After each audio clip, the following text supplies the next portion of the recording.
后来乡亲总是同齐中华渔民大丰收，掠这个野生的乌鱼是掠到5000多斤，大约赚100多万。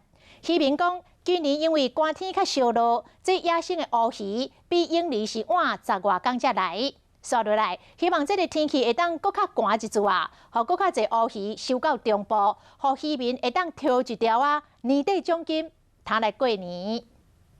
乌鱼来啦！渔网有上船，点面有真侪活跳跳乌鱼。一个一个接一个，看看能不能抓个1000、2000。渔民真欢喜，当这即天掠了第一批野生乌鱼，而且大丰收，过渔船拢满。哦，足济啊！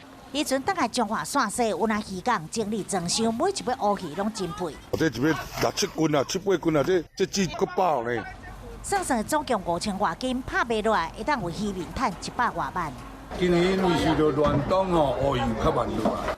因为暖冬的关系，慢10多天才掠到野生的乌鱼，这规尾拢会当食，价效果好，所以乌鱼佮称号是乌金，尤其是买巴肚内乌鱼子上受欢迎。